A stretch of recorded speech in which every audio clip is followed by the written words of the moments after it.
Okay, everyone, welcome to the first ever episode of Not Your Father's Movies. I'm Vito. I'm Mike. I'm Jesse. And we are here to talk about 2002 Spider-Man, directed by Sam Raimi, starring Tobey Maguire, Willem Dafoe, Kirsten Dunst, James Franco, written by Dave Koepp. I call him Dave. He's an old friend of mine. And I'm kidding. I've never met him. I'd love to meet him. But based on, of course, the Stan Lee, Steve Ditko comic books that we're all familiar with, right? Spider-Man. Yeah, there you go. Just copyright infringement, just right out the gate. But Jesse, so this movie, I'm sure most people are familiar with it, but if they're not, you want to just tell us what it's about briefly? Yeah. So Spider-Man is about your average everyday teenager who is also really smart and also a super dork. Yeah, I was that guy. Yeah. I think we all kind of were. I was really smart. Just so smart. I and was a dork. I was a dork. No, you were. I heard some people said you were smart. Well, everyone said you were smart. I'm sorry. You were very smart. Yeah. Yeah, you were Spider-Man. Actually, Spider-Man. You were more Spider-Man than most people because you had a skateboard. I did have a skateboard. I don't want to talk about it. But wrong movie. Did you ever take pictures of your crush and get bitten by a radioactive spider while you were doing so? Yeah. I did one of those things. So how's that Spider-Man, Mike? Could you spin some webs for us, please? So, of course, we're referencing the not as good Amazing Spider-Man from, I think, 2010. But none of us are really good Coldplay fans here. I don't think so. None of us listened to Till Kingdom Come while skateboarding. So about 2002, though, there was another one that came out that was also starring a man in his mid to late 20s, playing a teenager. Yeah, I think he was 25 at the time. It's a little old.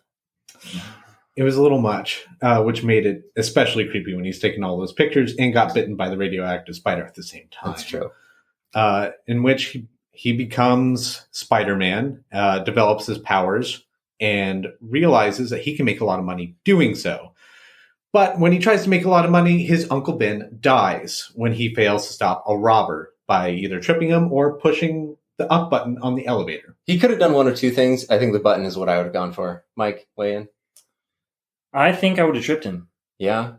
I don't Right know. for the physical confrontation? Yeah. I mean, he's bigger. Or he actually moved out of the way in that scene. He I did. think I would have just at least stood there to make him run around me. Go around you. Yeah. Like, he's got frosted tips. Why would you let that guy go past you? Frosted tips. I mean, I know it's 2002 and everyone wants to look like Smash Mouth, but just be like, hey, this is not going to look good in a few years. Honestly, I think I would have just taken some of the money. If I was Peter Parker and I just wanted that money, I would have just taken some. Get on the elevator with him. You know what he has. Yeah, get on the elevator. Get on the elevator with him. Like, we won't have any problems. $500, I'll let you out. You really want to do that zinger, though. That's true. Yeah. That's the equivalent of when someone tries to shake your hand and then you just brush your hair instead. Oh, yeah. Wait, by the zinger, do you mean why is that my problem? Yeah. Why is this my problem? Why is this my problem? Got him. It's so unfortunate for him because that, blonde-tipped robber ends up killing his uncle for his car, and Spider-Man gives chase, ultimately ending with the robber's suicide. Well, not really suicide. He just backs up out of a window in kind of fear. Yeah. He gets really scared of the guy in the pillowcase, and backs up out of a plate glass window. Yeah. Oh, man, that's what we all look like now with these COVID masks, too. It's true. Yeah, it's we true. all look like Spider-Man. Every time Spider-Man, original Spider-Man. Like, if I'm wearing a ball cap and, sunglasses and my face mask and I go into a grocery store, I have to make sure I'm not carrying my gat with me because I feel like I'm going to rob this place. But anyway, continue. Sorry. So cut to montage of Peter Parker becoming Spider-Man, realizing great power comes with great responsibility. Yeah. And then at the same time, William Dafoe, who is the father of, I almost said James Franco. He is the father of James Franco. Yeah, he is the father of James Franco. Yeah, everyone knows. They share a jaw. Yeah. Right? Harry Osborn. Harry Osborn. That Peter Parker's best friend. The least Harry. Yeah. He gets injected with his own serum, becomes a super soldier, and also becomes crazy. Mm-hmm. Starts terrorizing the city, and after that, Spider-Man and Green Goblin go up against each other many times, with Green Goblin trying to corrupt Spider-Man to join his side, which culminates with the fight on the bridge, with him having to choose between the trolley with all the kids or the love of his life, Mary Jane Watson, in which he chooses the love of both. That's true. That's true. Yeah. He says, I can do both. With given a no-win scenario, just what's you got to Kobayashi Maru your way out of it. I probably said that wrong. I'm sorry. I'm not that guy. After that ensues a fight in an abandoned building in which Green Goblin accidentally kills himself, and cut to the funeral where or Peter Parker. They're synonymous. Yeah, real life Tobey Maguire. We wish. Yeah. Says to Mary Jane that they can never be with each other. Mm-hmm. End of movie. And end of the first of several Spider-Man movies to end with a funeral. Real bummer for that guy. He's got a kind of an untold tragedy in his life. Yeah. It's been told. I'm sorry.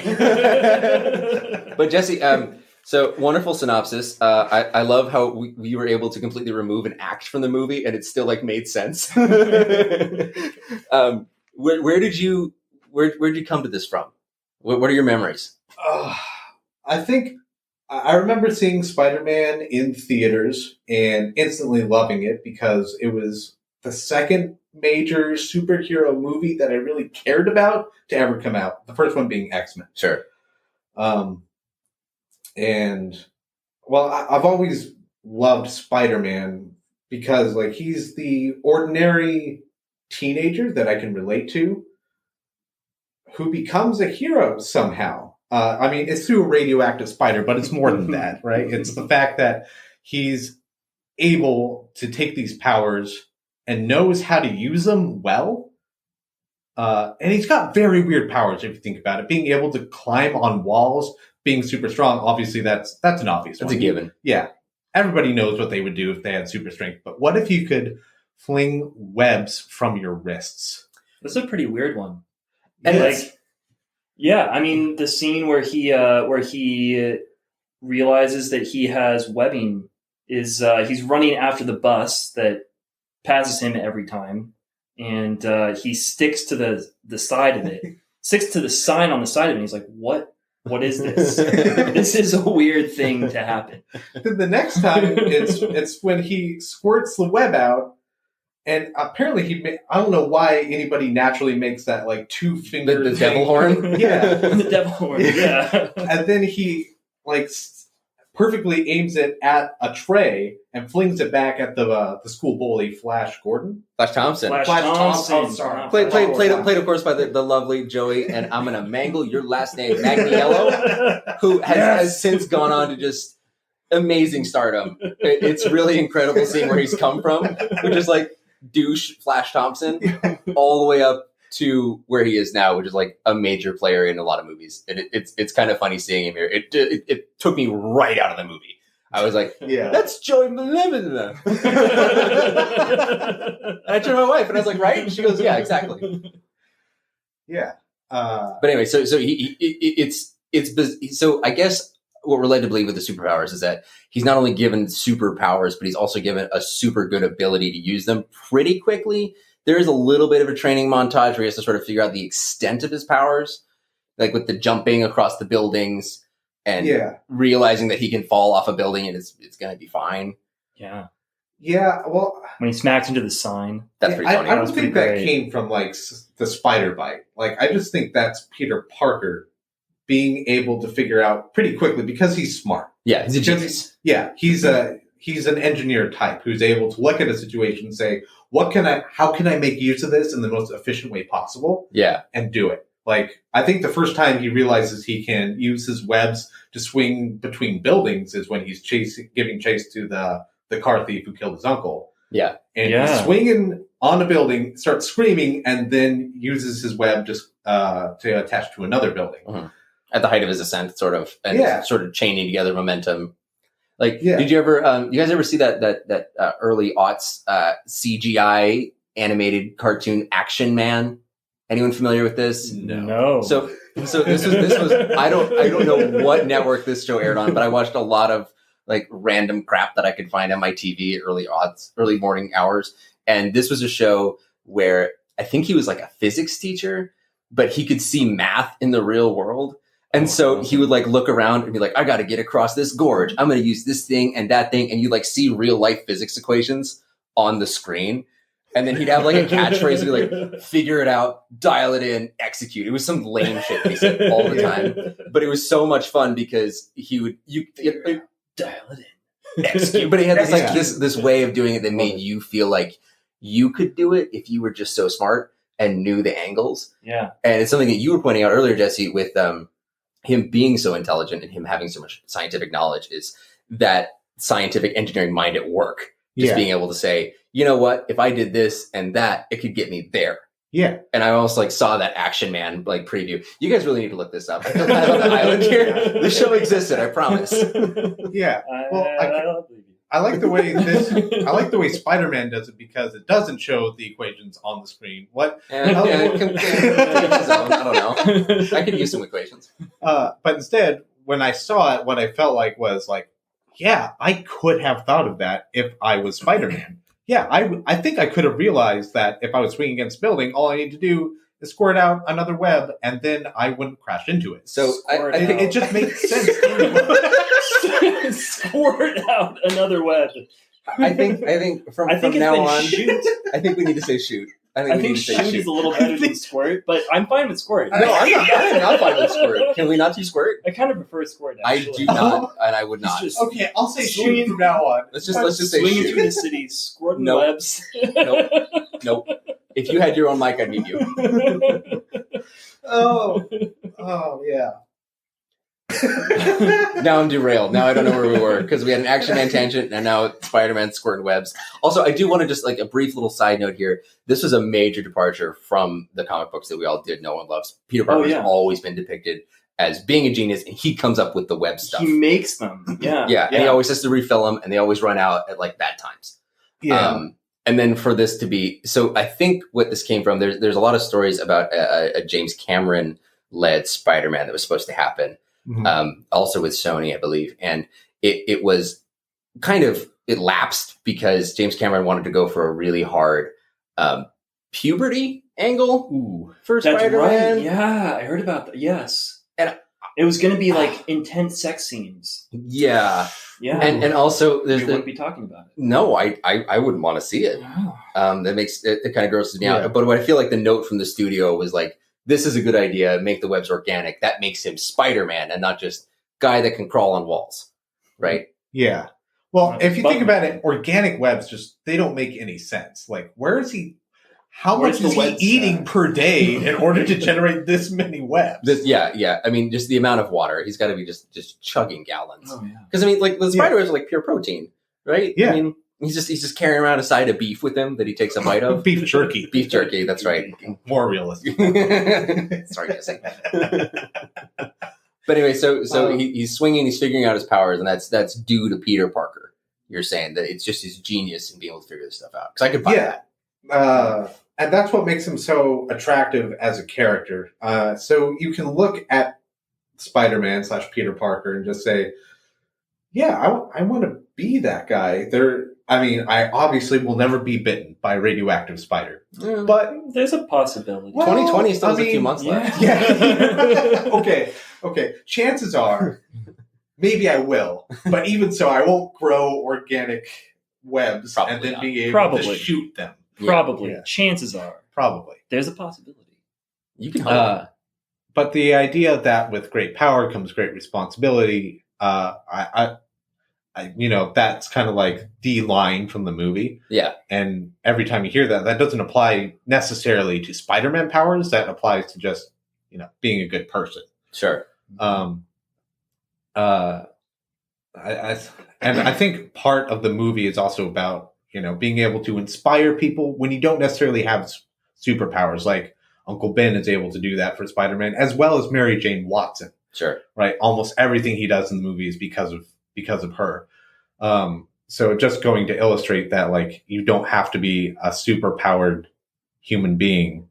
You can just be an average, ordinary person and still cause tremendous, amazing, superpowered things to happen around you. Yeah. That's a good summation. And so when you were a kid and you saw this, and like, obviously this is much different than X-Men, although originally they were all supposed to, be kind of jumping in and out of each other's stories. This is a lot different because taking out the idea of mutants, right? Taking out the idea of you're born with this. It's not a mantle you're taking on necessarily. You're not born into the mantle. It's more of, this is a freak accident. This is sort of what we think of when we think of like classic superhero origins. Yes. Hero, regular person gets dumped in a vat of radioactive waste, and now they are a super person. Yeah. And what do you do with that power? And so when you were a kid, did that essence of responsibility, did you really gravitate towards that? I really did. Another part of the movie that really makes that stand out is, the Green Goblin isn't always there to fight Spider-Man physically. A lot of what the Green Goblin does is try to corrupt him and say, well, join my side. Yeah. Right.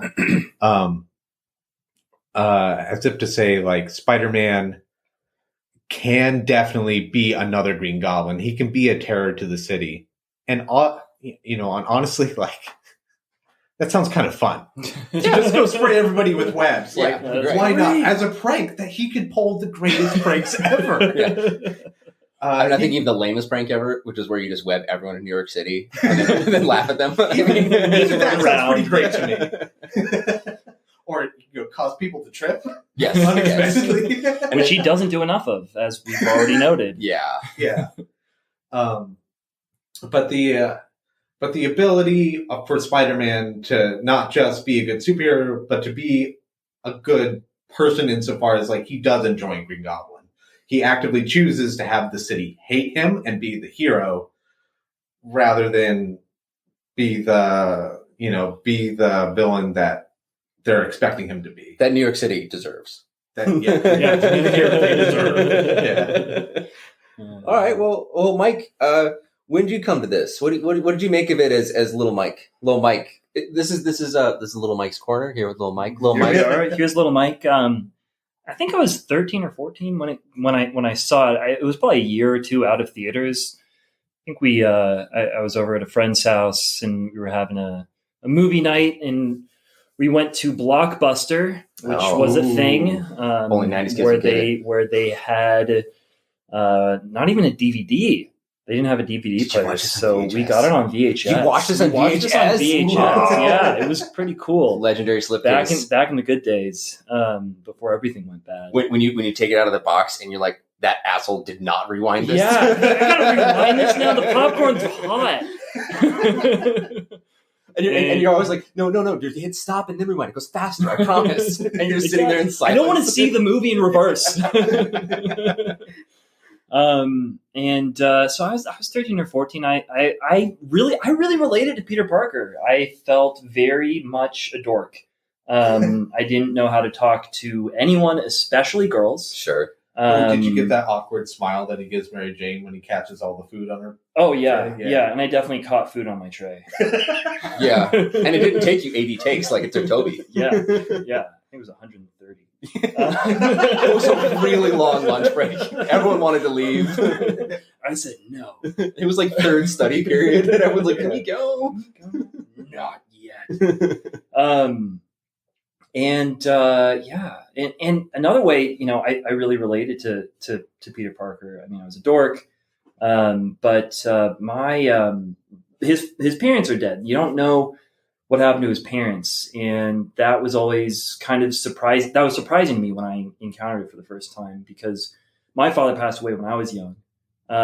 So I still had my mother, which was good, but to have a hero who kind of an essential part of their origin story was the loss of his parents was something that I kind of gravitated toward immediately, and really, really stuck to. And poor Peter had it so bad. He not only lost his parents, he lost his foster parent too. Yeah. Like the tragedy was doubled down. Oh yeah.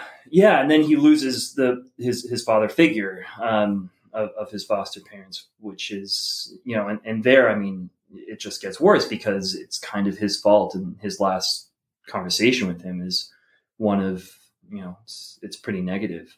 Yeah. Yeah, when he says, like, I know I'm not your father. And he says, well, stop trying to be. Stop trying to be. Yeah. That's like the last real thing that he says to Uncle Ben that he It's understands. so petulant. It's so whiny, but it ought to be whiny. Yeah. It has to sound like the most ungrateful thing in the world. Yeah. It's something I would have said as a teenager. Oh, for sure. Yeah. For sure. Yeah. Absolutely. So, but your relationship with it in the years following, is this something that you, like, was Spider-Man important to you? Yeah, Spider-Man really was. So I actually first encountered him in comic books. I got, like, they were re-releasing all the old comic books, like the original ones from the 60s, I guess. Yeah. Where in, like, these big, like, essential Spider-Man packs. Oh, I love those. And I got like three or four of those going throughout the 60s and the 70s, and I just read them all the time. And then the movie was coming out, and it was like, oh, this is amazing. So we finally watched it, and it was really cool. It just blew my mind to see it on the big screen and to see these people sort of playing out these roles on the screen. And so I loved it. I loved the movie when I saw it. And then Mary Jane Watson. Oof. Oh man, Kirsten Dunst. Yeah. Oof. Yeah, I think she sort of was a rising star. Obviously, she had already been in The Virgin Suicides, Sofia Coppola's movie. Really made a big impression on a lot of people, and she'd been a kind of a child star too. Mm-hmm. And then her, like, this big breakout role into her being an actual bankable star was kind of an introduction to a lot of kids. Goes to see this, and it was like the first time I distinctly remember, and I'm sure everyone here is like, I have a crush. Yep, I have a crush. Yep. Yeah, when she's staring at Peter Parker, when he starts telling her what he said to Spider-Man about her, and she's staring at him with the super dreamy eyes, like, oh man. When I was 12, when I was 12 or much younger, yes, that's what I want in life. I just want a woman to look at me like that. Yes. Yep. Like that or a Big Mac. I'm not sure. Probably both. Yeah. I want a woman to look at me like that while eating the Big Mac. Well, I mean, Big Mac. Like, I'm just imagining just Kirsten Dunst in the movie with hands locked around a Big Mac, opening her mouth as big as possible to just get another bite, and just dreamily staring at Mike. Probably drooling, actually. But well, it's a really big bite, man. It's because it tastes so good. I'm loving it.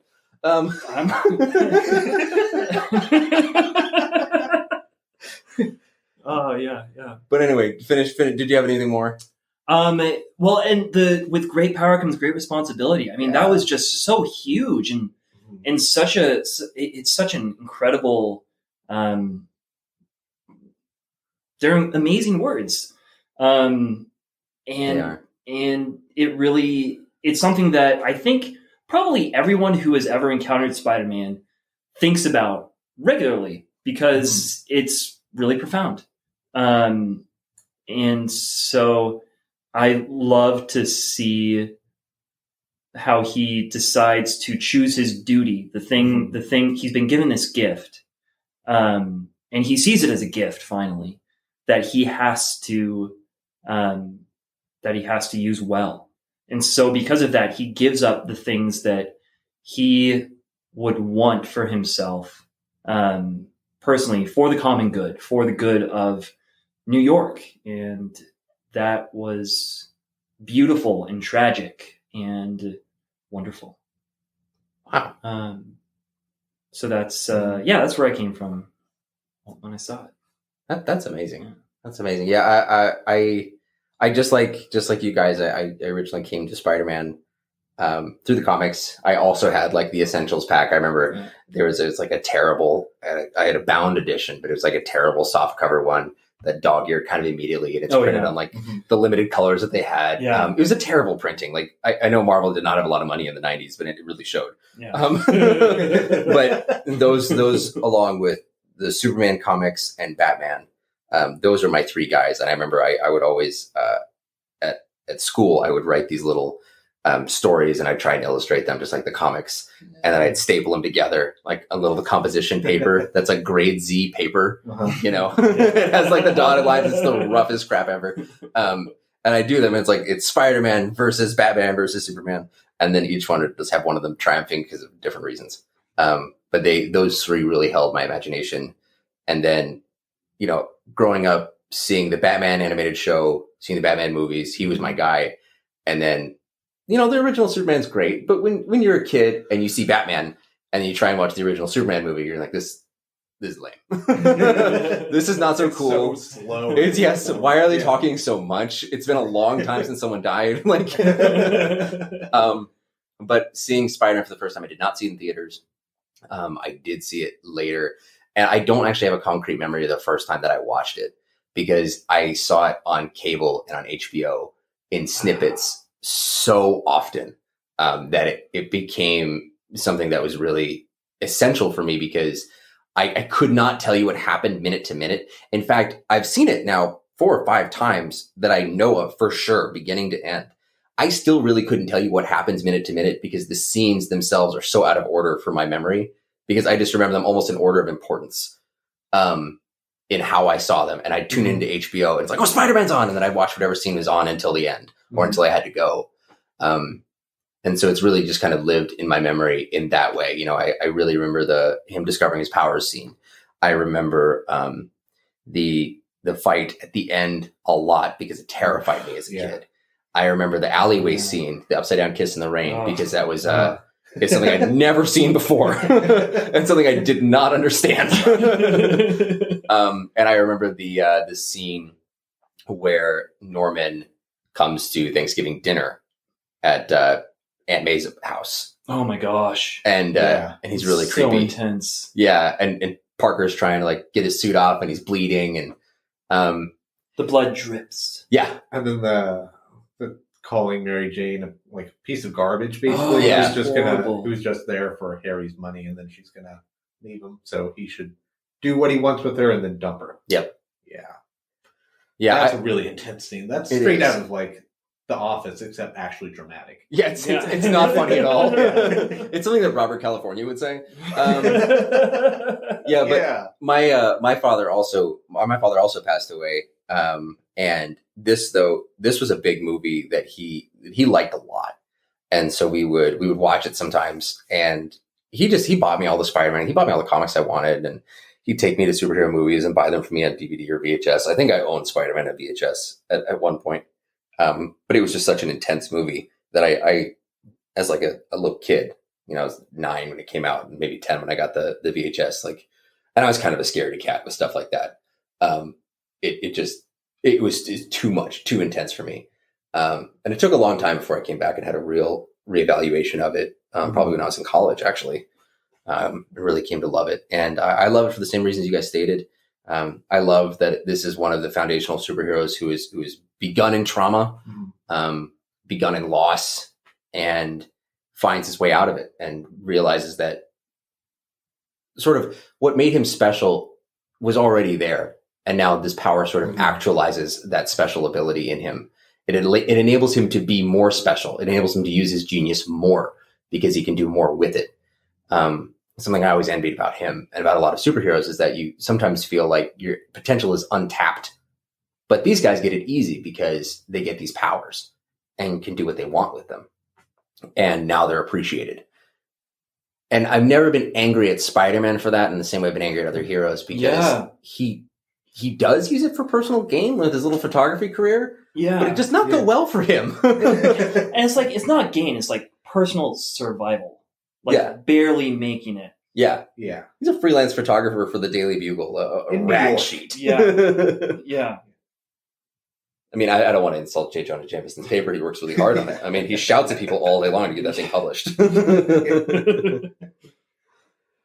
Yeah. So why did you guys like the comics so much? Because, looking back for me, I had older brothers, and they were all super into X-Men and Spider-Man, basically all of Marvel.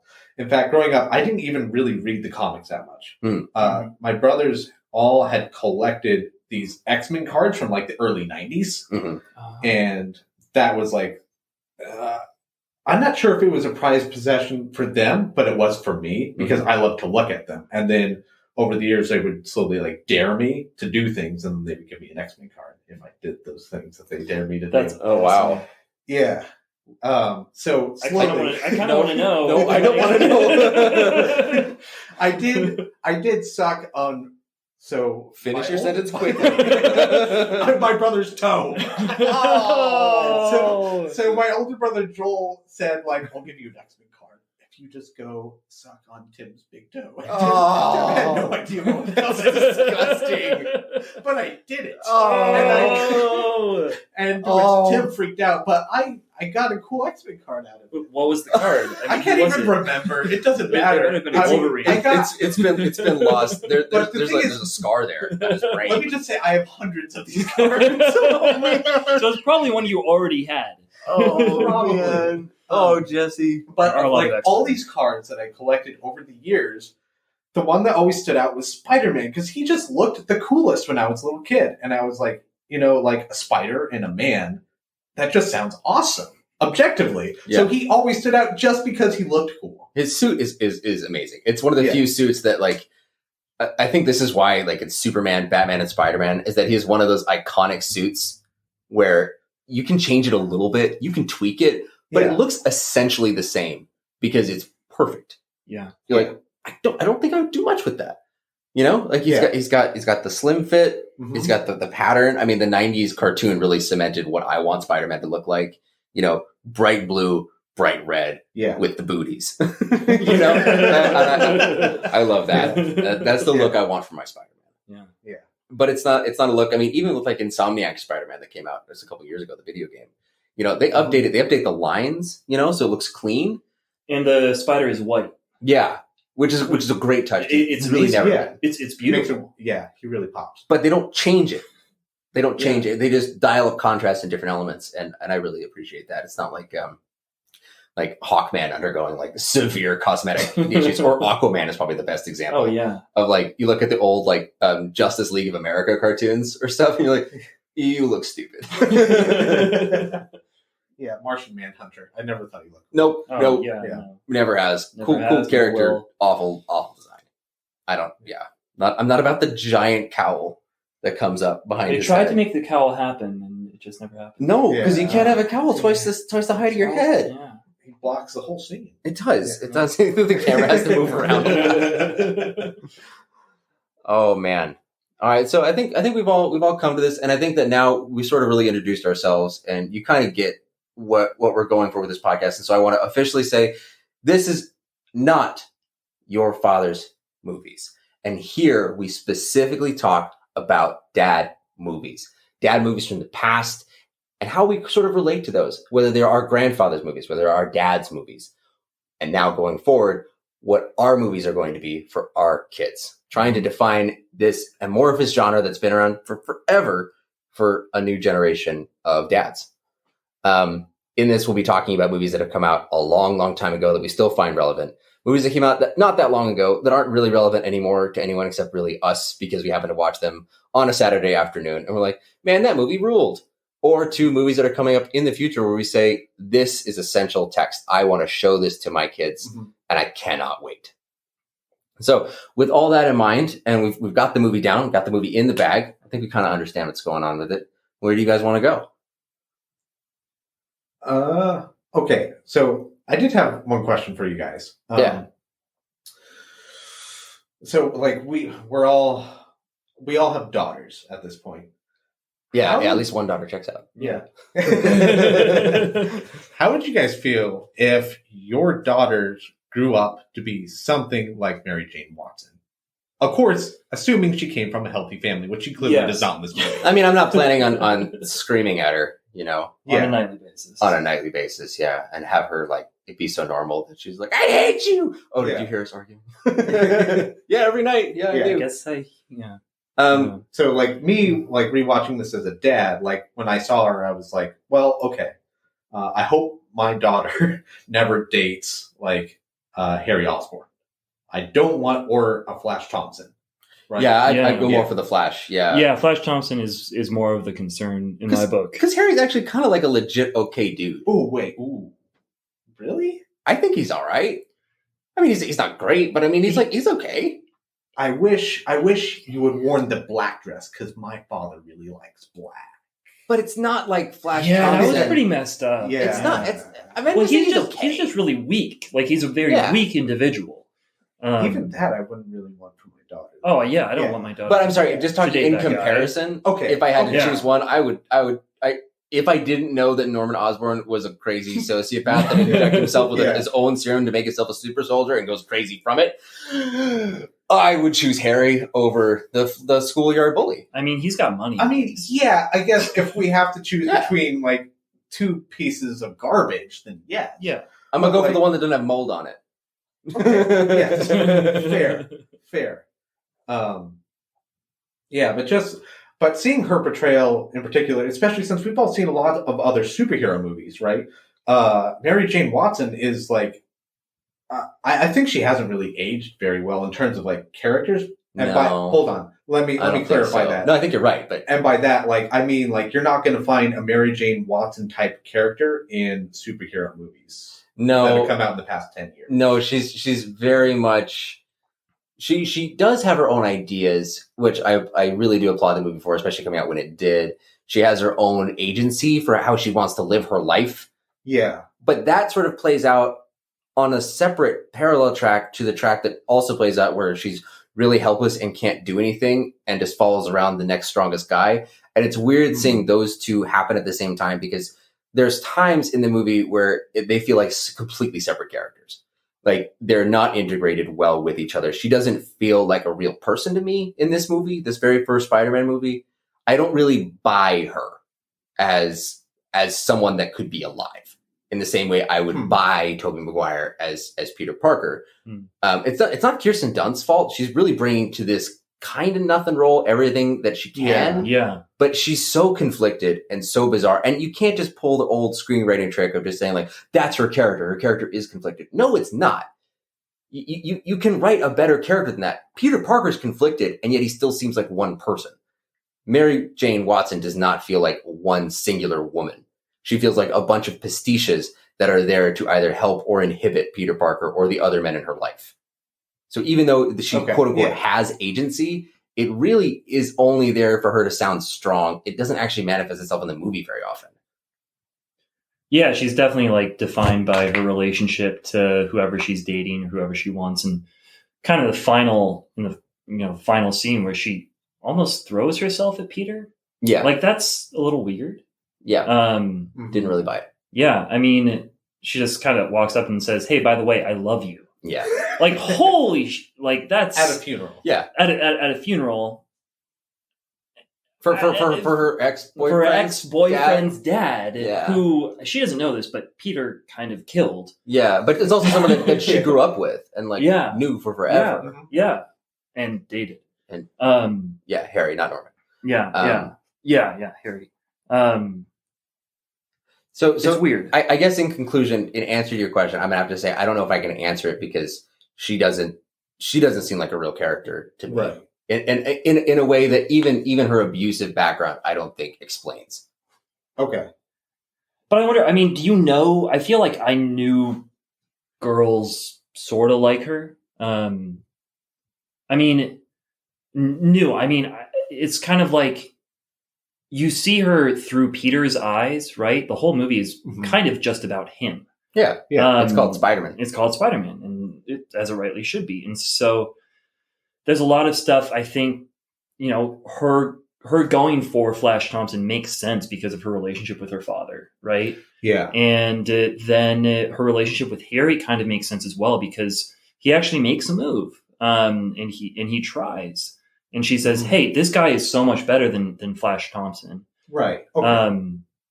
And like she talks about what her father said, that she's just going to end up with some horrible person. Yeah. Right? Like I forget. He said something really awful. Like a thug or not. It's worse than that. It's not even as good. It's not as good as being a thug, just like a brick, or something like that. And I don't know. I feel like her progression in terms of her relationships kind of makes sense. You think like she's trying to trade up in the world? Yeah, I know that she's sounds awful trying to say, to. but is that what might be happening? Yeah, maybe. And I mean, like, you can see like this person who's, been totally like emotionally abused by her father, Possibly physically too. We're not possibly physically. I mean, you don't. Yeah. Yeah. And like the mother doesn't really seem to be in the picture. Right. I don't know. I have a hard time. I don't know who's in that house. Yeah. I just be a know lot her of people. father's there. Yeah. He's definitely the loudest. Yeah, it's funny that you mentioned that, like the trading up though, because that's like her type character in the movie, right? I mean, she's in high school and then she becomes a waitress, but she wants to become an actress. Yeah. She's constantly wanting to like improve her station in life and trying to figure out ways to get out from this hellhole that she lives in. Yeah. And become an established, happy person. Yeah. Which comes through the fulfillment in both in a relationship and a career. Do you think? And so she's like this high school girl. Like she's this high school girl. She's never received like love from her father. Right. And so like I said, like I've known people like this. She's seeking it from the men around her. Mm-hmm. But then by the time she's out of high school, she's living on her own and she's starting to establish herself as a person. And she recognizes that Peter is the only person that she knows that has ever recognized her as a person, really. Yeah. Flash Thompson probably just thought she was hot and that's about it. And Harry was like, this is someone I can show off to my dad and makes me look better. Mm-hmm. Harry's like, no, I like you for the person that you are and for the things that you want to be. And so I think it makes sense for her to be like, oh, that means that I need to love you. Which like, it's probably a good reason to do it in a way. Yeah. But the way she goes about it is pretty weird, I guess. Yeah. I mean, like Vito was saying, she does kind of seem like a split character. Like none of her I guess her motivations kind of make sense. Maybe the way she goes about them. Like just like coming at Peter Parker at the funeral doesn't really make sense. But I think if she was, I'd be proud of her if she was my daughter, just insofar as she has that drive to always want to be better. And actually she acts on it all the time. Yeah. So I'd be proud of her in that regard. I think I'd also be proud of her. Like I think some things that I look at, for women in superhero movies is that they always have to be a superhero. At least now. That seems like what they have to. Whereas her role in this movie was more as like an inspiration to Peter Parker to be the superhero, to play a supportive role.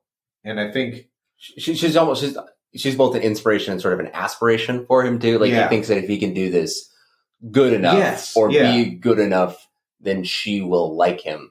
When this is the thing that I do like what the movie does with her character is it's less about I have to get her and win her by being this way. It's more I just have to do something. I have to let her know. I have to talk to her. Right. That's not just over our backyard fence. Right. I have to try to be in her life. In a good way, though. Like he's never thinking of like in a crass way. He's thinking of her in like a chivalrous sort of way, almost. Well, I I guess chivalrous. What I would call it is probably real shy. Probably too shy. Yeah, because it's clear that she's interested and he doesn't do anything about it. And every time he could do something about it, it goes really wrong. Mm-hmm. But I do like that about the movie is that it doesn't matter that he's Spider-Man. That she likes him. She just had to see how he could be, which is a side that he never showed her. Yeah. And I did enjoy that. And so I guess Mike's whole sum up of Mary Jane's character makes a lot of sense to me. I still don't think that it's wrapped up well, but I'm a little bit more convinced. Yeah. So I would say that if she was my daughter, I would be proud of the way that she mostly handles herself. I would say that she has an unusual attraction to skyscrapers and falling. And as the next movies will show, she falls a lot. She's really good at falling. And some of the blood curdling screams that she gives out, they're loud. They're a little bit much. I mean, I want my daughter to scream a little less loud. Personally, you just want a little more bass on that. It sound a little more like. Okay, but you know what was really weird though? So like the famous kissing scene, like the famous kiss, like oh my gosh, that was like it's a winner of the MTV Movie Award. It's the winner of my movie award for sure. This is Mike's Kiss Corner. Mike, 13 or 14. wait, everyone. Mike's Kiss Corner. Mike, on a scale of 1 to 5 smooches, how many smooches do you give this kiss? 5,000 smooches. That was the best smooch. All right, we'll tone it down, dude. I mean, I give you a scale of 1 to 5. It's off the scale, man. Well, it has to be on the scale. It's off the I've scale. given you a scale. Dude, I refuse to acknowledge the scale. Yeah. I think I rate it. Personally, I give it 2 smooches. What? Jesse gives it 2 smooches. Because it's a good smooch. Have you ever hung upside down and kissed a girl? No. Yeah, well. I have tried it. It's real uncomfortable. Well, okay, pretend you're Spider-Man. Mostly all you can hear is the foam of the blood in your ears. And you're going like, I wonder how long I can hold this before I pat. And then you wake up on the ground. It's so awkward. And then Spider-Man does like the awkward neck thing when he says wait, and then he like lifts up his neck, and then she pulls down the mat. The whole scene. I like that. I like that. I thought it was kind of hot. Yeah. The thing that I was thinking of mostly though, the whole thing unrolls it. It's so slow. The thing I was mostly thinking of though is the rain going right up his nose. Yeah. Okay, I never thought about that. We're getting acid New York rain, big old droplets right up that schnauzer. But I had totally forgotten. I just rewatched this, but I had totally forgotten that she almost gets raped immediately before this. Yeah. And so she goes from almost being raped to making out with Spider-Man. I don't think that is kind of a natural sort of step. See, that's kind of what I'm talking about too. Is like it that doesn't seem like what she would do. It doesn't seem like what anybody would do. No one would go from I was almost the victim of brutal sexual assault to, in a way, sexually thanking your savior. Yeah. It's a bizarre transactional thing that only exists in either a comic book movie or in a guy's teenage mind. Yes. It's the only way that works. Yeah. And it totally worked in my teenage mind. Yeah. Made sense to me. Yeah. Now it does not. Yeah. And it doesn't make sense at all. So I would have to agree more with Jesse's rating. I'm going to give it, I'm going to have to say I would weigh in. If I could vote, I can't. It's your corner. But I'm going to say 3 smooches. Wow. Well, all right. I will rein it in to your silly It's spectrum. your corner. It's the scale of your corner, man. I mean, I have no control over this. I'd give it 5 smooches. Okay, Still, good. despite the background, despite the context, it is the most amazing kiss I've ever seen in a movie. It's a singularly hot kiss, and I mean, a hot take here. I like a lot better than that one in The Notebook, also in the rain. Yeah, also in the rain. Yeah. Not a big fan of that one. Yeah. Anyway, didn't mean to just dunk on The Notebook for no reason. So Jesse, you had posed an interesting question, sort of about the movie and how we thought of it, and I think it's probably a good way to introduce a segment that we'll bring up every now and then called Sidebar.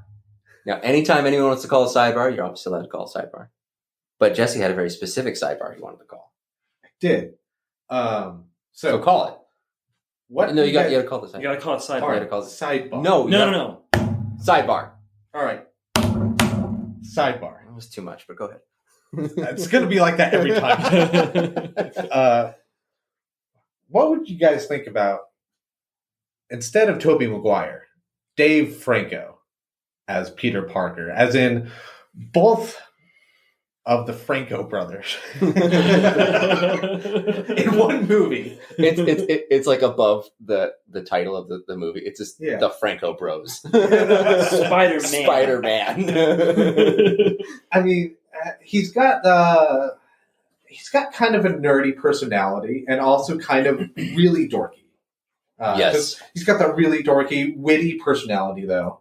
And I think he can pull off being smart like Tobey Maguire does. I mean, he did a really good job in the Disaster Artist. Mm-hmm. I think he played a very convincing normal person. Yeah. And he's also really good at being the doofus, like in 21 Jump Street. And And he's just been in a lot of stuff. He keeps popping up in things. I mean, I think he just had his directorial debut with The Rental. Just came out on VOD. It's supposed to be pretty good. Right. So thinking about this originally, the look is perfect. I think he can do the look. Yeah. You don't think he's too good looking? I don't think so, because like Tobey Maguire was like voted like people's like hottest dude that year or whatever. Yeah, it's because he won the MTV Movie Award Kiss thing. Well, yeah, that's because of Kirsten Dunst. Yeah, but that is true. But he's a part of both of those. But also, like, Tobey Maguire just parted his hair to the left. And if you want to make anybody dorky, you just part their hair to the left. Yeah, you don't do that. You don't part your hair to the left, Mike. I mean, I do. Personally. No, I know you do, but you should not. No, you have it parted. Well, it's parted from the left to the right? Are you talking about from the right to the left? From the right to the left. Oh, yeah. Okay, so you have it parted weird. Yeah. But you've always had it parted weird. Yeah. So I'm just used to... It's just me. So next time we record, I would like it if you had parted your hair in the middle. And then we'll decide which way you should lean. It's like Dwight Schrute. Yes. Best character. Bring that back, man. So I'm going to have to say, in the end, I'm going to have to say no. I'm going to have to say no because I don't think he can play as shy, as fumbling and befuddled as Peter Parker can be without it seeming too broad. You know, I think he could do it if he could like slip on a banana peel, you know, and be like, oh, I'm just so clumsy. Oh, and then goes down. Like, I do think he's a great actor. I think he's very funny, but Tobey Maguire does have dramatic subtlety. And I don't think Dave Franco has that range. That's just me personally. Got the look. I just don't think he could nail the emotional beats. What do you think, Mike? I think he's too good looking. That's me. But I'm not that familiar with his body of work. His in general, his oeuvre, him. Never met him, so I don't know. I've not met him either. I haven't met any of them, but I haven't met him. Yeah. So, you know. Yeah. Yeah. So it's a great sidebar. I just I gotta reject it. It's been rejected. I'll take that. It was more of a thought experiment, but I fantasize about seeing the Franco brothers in more than the Disaster Artist. Are they in anything else together? Well, they might be. I'm not sure. Maybe like bit parts. I know Dave just kind of hangs around a lot of stuff. So I have a better question for you. Let's switch Tobey Maguire and Willem Dafoe. Oh, hell yes. Oh, yeah. Ooh. It's a little awkward, Willem Dafoe's age gap with Kirsten Dunst. Okay, wait. So we get evil Peter Parker from Spider-Man 3. Yes. Talking to himself we need more in the mirror. Yes. And doing hot dance moves in the mirror and then talking back to himself. And then Willem Dafoe being like, I'm kind of a scientist myself. I just started at this school. It's sort of my second lease on life. You know, and they're like, second lease, you're 18. He goes, never mind, I am 18. Hello, fellow kids. Yes. Yeah, I feel like the plot of the movie would reverse, and then like the Green Goblin would try to get Spider-Man to join his side, but then Spider-Man would convince Green Goblin to join his side, and then Green Goblin would become the good guy. I think Willem Dafoe is just inherently a crazy villain. The movie I want is I want this movie, and it needs to be the same movie, but Willem Dafoe is Spider-Man and Tobey Maguire is the Green Goblin. At the ages they were then, or at the ages they are now? Doesn't matter. It would be great either way. Well, for now. But I'd also love it if Tobey Maguire was like treating James Franco like his son. I think that would be incredible. Use her, then throw her away. You're not my dad. Could you imagine that scene? Like, I'm not dressed, Aunt May. Yes. I'm not dressed, Aunt May. In a Lars von Trier movie, that scene goes in a wildly different direction. Oh, yeah. I'm gonna say I would watch that movie, but it would be with a lot of beer. Mike? I've always thought it would be interesting to see Willem Dafoe switch with Kirsten Dunst, actually. Five smooches. That goes well off the Richter scale. So that's all right. That gets the Jesse 5 smooches. All right, we're gonna have some interesting episodes coming up. Oh man. Oof. All right. So I do have a little game of trivia I like to play if you guys want to. Oh yeah, This is, trivia. This is called trivia. This is where I ask arbitrary questions. There are answers. You can't know them, but I want to see how close you get. All right. So to Jesse, how many teeth are in the Green Goblin's mask? Are there any? I don't remember teeth in there. The correct answer is zero teeth. Yeah. Okay. Oh wow! I didn't know how you You did can that. get it right. I didn't know how you did Doesn't he that. have like two like Oh, canines? he has 4. Or 4 canines. No, Yeah, the correct answer is no teeth because they're not teeth, idiots. They're fangs. They're not anything. They're plastic. Metal. They're not teeth. Metal. They're not Metal. teeth. They're not calcium deposits in his head. It's a mask. I'll stick with 0. I'm gonna stick with 4. I mean, you're wrong, but I mean, I'm sticking with it though. I am right. It's like if you hit again at blackjack and you got 25, and you're like again, and they go, no, you bust, and you go again. Like, If I'm gonna fail, I want to fail spectacularly. they're like, you might as well say 4 million. Infinite number of teeth. It's all the teeth. Every tooth. was made out of 1 tooth. Yes. The hell? It's not metal. It's teeth.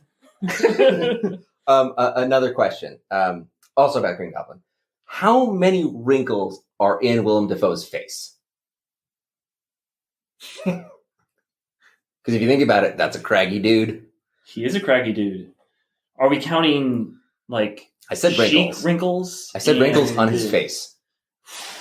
It's got to be at least 17. There's an odd number of wrinkles on his face. I think he's got 4 solidly on the forehead. Yes. And 2 coming down the cheeks. He's got like 4 down the cheeks, man. Yeah. And He's got you're not even counting. Oh, you're right. You're not even Yeah. counting his crow's feet. Oh I'm yeah. not, and he's got 17.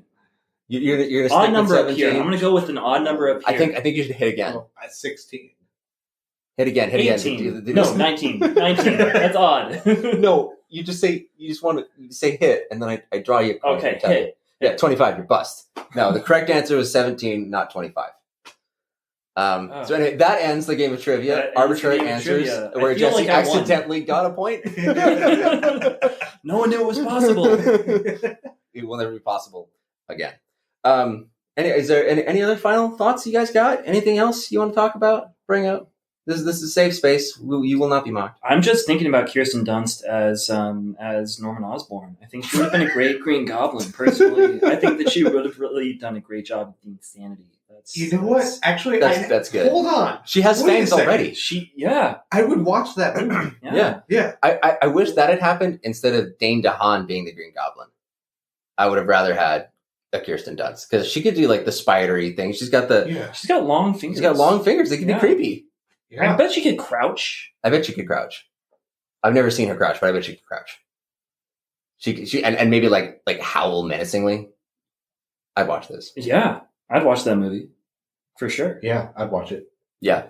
All right, we're all in. Next remake. Let's see what Kirsten Dunst's doing. Yep. There we go. Jesse, final thoughts? You got anything? Not much other than I really want to show this movie to my kids when they're a little bit older.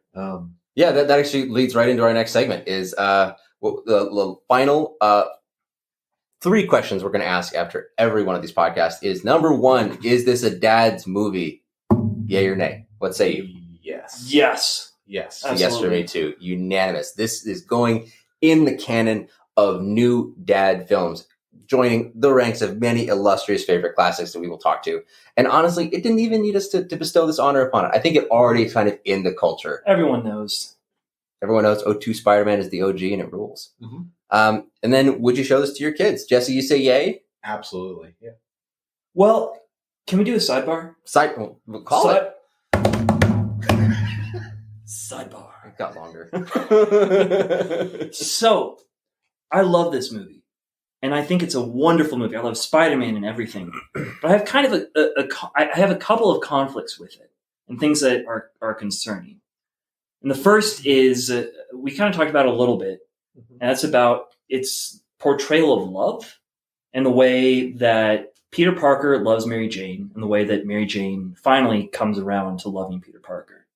Because that's put up on, kind of on a pinnacle and on a pedestal.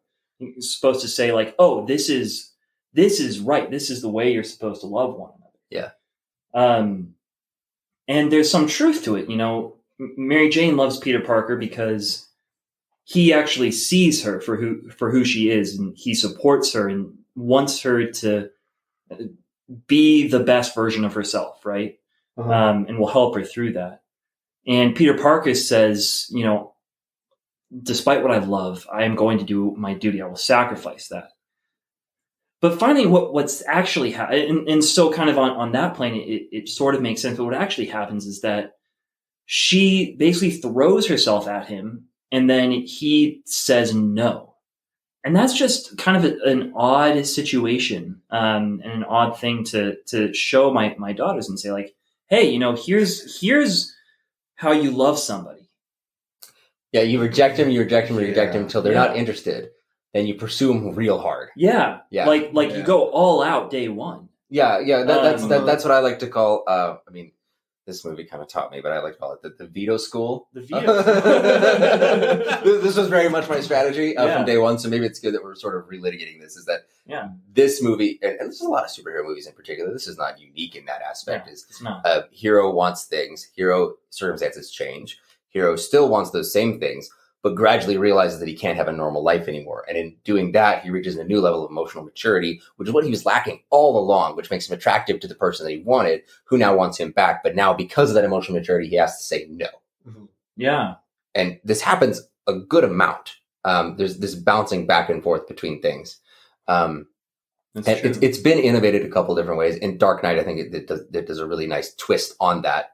But it's not what a healthy relationship really looks like. At least I feel like that.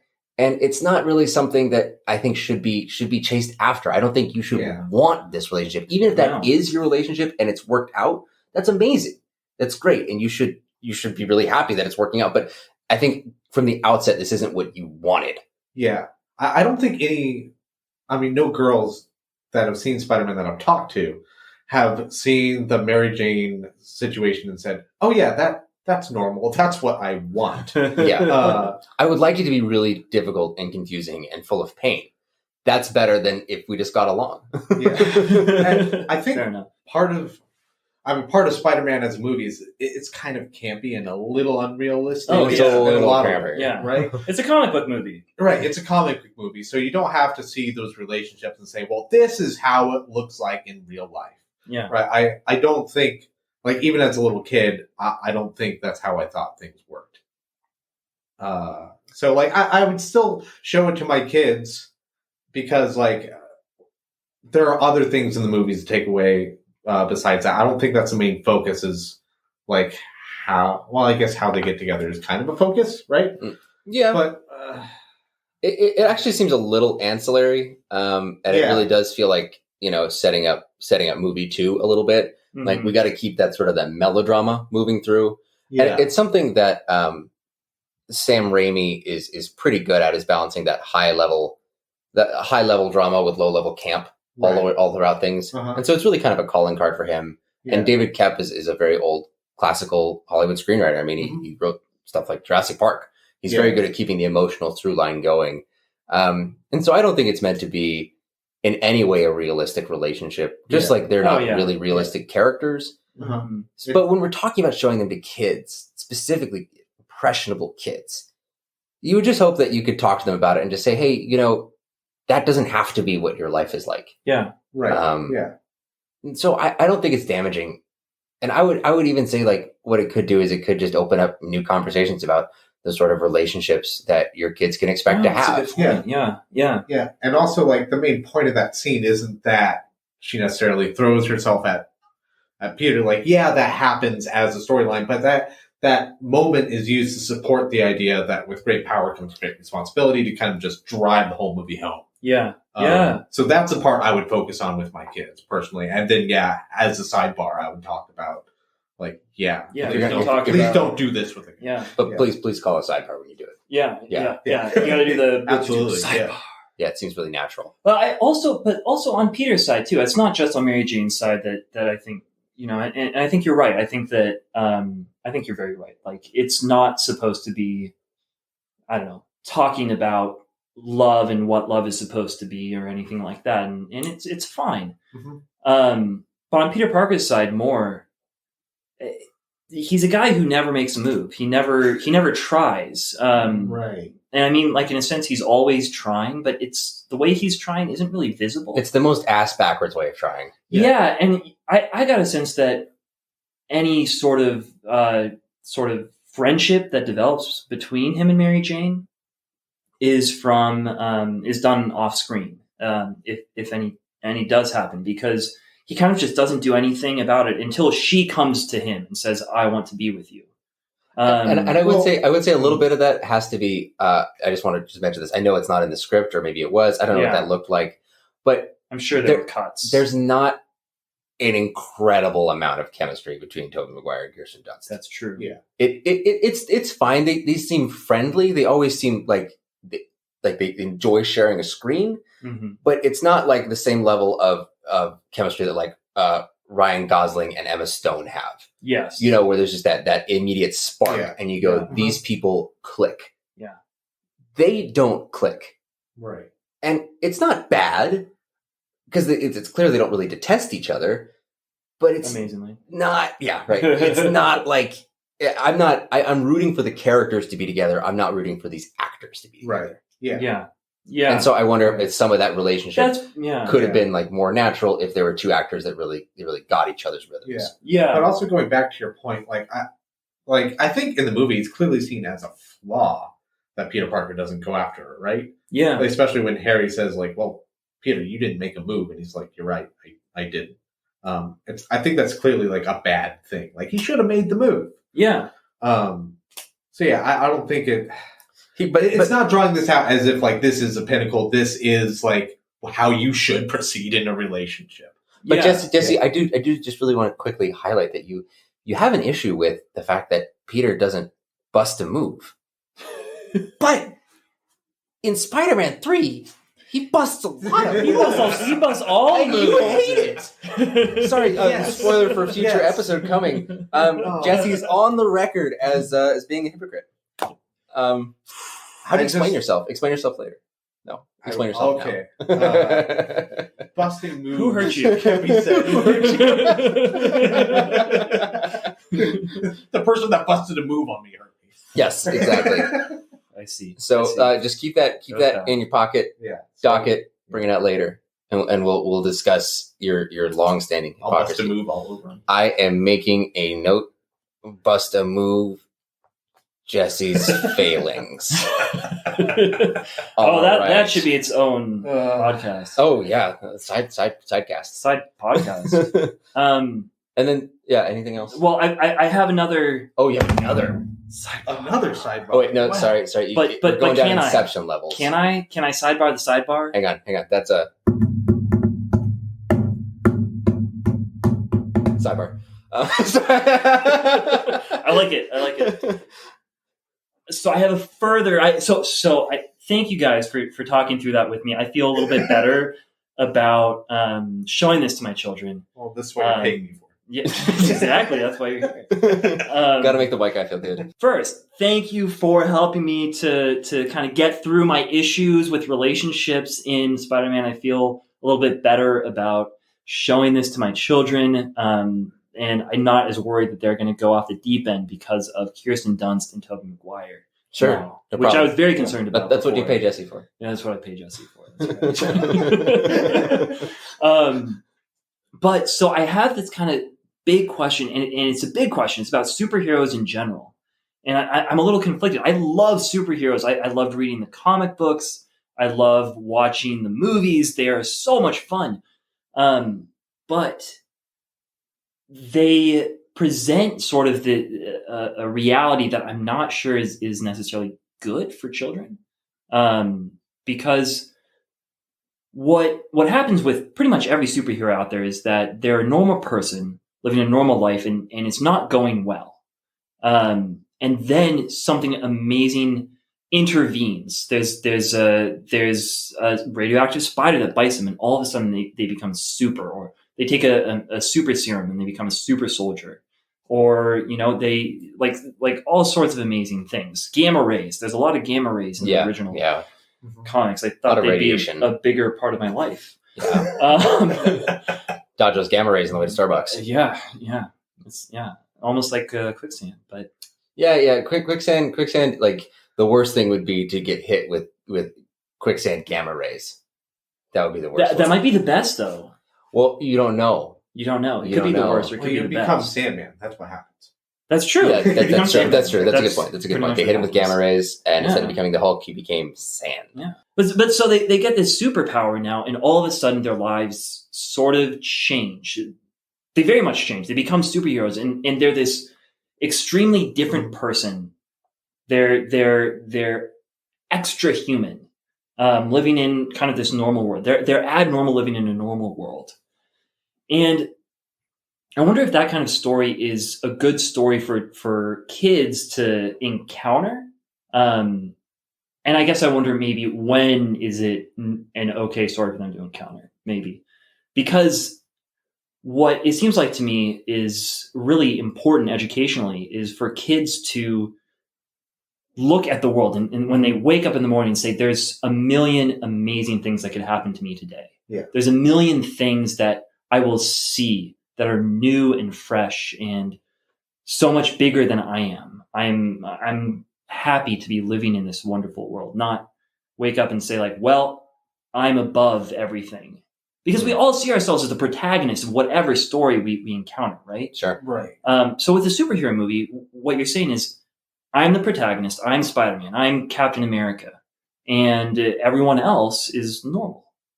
Okay. So yeah, that's my concern. Is this a story that's good to show to kids and or not? Is it something that it's good for teenagers? Like, yeah, I would say like kids like 6 to 8, maybe even younger. I don't. I think we could just quibble about age, but yeah, I think a young kid can see this movie, and it's because like I don't think it's so much about making them exceptional. I think if it's a good superhero movie, which Spider-Man is, then it's primarily about them as their alter ego and carrying their alter ego into their superhero life, right? So if you're a bad person, if you aren't going to do small things well, then as a superhero with superpowers, you won't do big things well either. That's what most of I think that's what a lot of supervillains become too. They're people like, especially Norman Osborn. He's not a good guy. He injects himself with that serum, and the serum makes him go crazy, but you kind of get a feeling like if he had agency over it, he would still might do the same thing. He'd still go down that same path. Yeah, he would bomb. He would go and bomb his rivals. Yeah, right. Business. I think he would still do those things. Whereas Spider-Man, like Peter Parker, like he has the power selfishly at first, and then becomes selfless as a person, and that's what brings Spider-Man out of it. Spider-Man comes from him being a good guy, and that principle in life that like you have to do the right thing to do bigger things well, is a principle I want my kids to know and see. That's cool. I think that's really interesting. Like the contrast, the way the movie sets up the contrast and sort of the parallel lines of Peter Parker and Norman Osborn, who are both very similar people in a lot of ways. They're both super geniuses. They're kind of weird. You got the sense that Norman is weird. Yeah. But and then something happens to them when they're trying to do something, and they're not really trying to become special. They're trying to succeed. I mean, like I don't know. I get where Norman's coming from. Like he doesn't want his business to fall from underneath him. Yeah. And he says, "I'm going to try it on myself." There's something kind of cool about that. Right. Like, oh wow, that's like good for him. He's a self-made man. Yeah, he's a self-made man, and there's something almost like selfless because he's like, well, we don't have like I can do it to myself at least. Yeah. But what you've got is normal. I guess that the story, it's almost like it brings it down to the level of normal people in an abnormal situation. Yeah. And what do they do? How do they react? It's like you're putting them in these crazy situations where they all of a sudden have superpowers over other people. Right. I see. Yeah. I think you just found your way there. I think I might have. Well, I mean, I think coming out of that sidebar and coming back to our main bar, Yeah, which is where we're sitting. Main bar. Main bar. I do just want to say with that too is these are all questions that I think about all the time. Just when it comes down to showing my daughter anything at all is the various ramifications. What does this mean? What does that mean? And yeah, it's good that we can keep talking about it and discussing it because all of our kids are different. And we're all going to want different things out of them. I mean, we all generally just want them to be good, decent people. But we want specific things out of them too. Specific areas that we see them growing in that we want to foster and other areas that we don't. That's just, I think, part of being a good parent. Yeah. So then final question. So Jesse, you kind of threw out an age, but when would you show this movie to your kids? 6 to 8. Yeah. What do you think? Maybe a bit older, 10 to 12.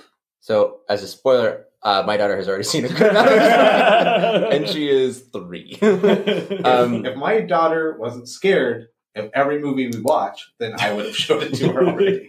We watched it. We did not watch. We watched like the nice parts of it. Yeah, him discovering his powers because she's seen Into the Spider-Verse and she really liked that. Yeah, my daughter was scared of that movie too. Well, it's actually a really terrifying movie. Yeah, I mean, the Green Goblin is a huge green demon. Yeah, and the Prowler with his own little musical cue. Oh, yeah. Wait, guys, save it for a future episode. Yeah, we have to talk about that. So I did already show her a lot of this. I didn't show her any Green Goblin.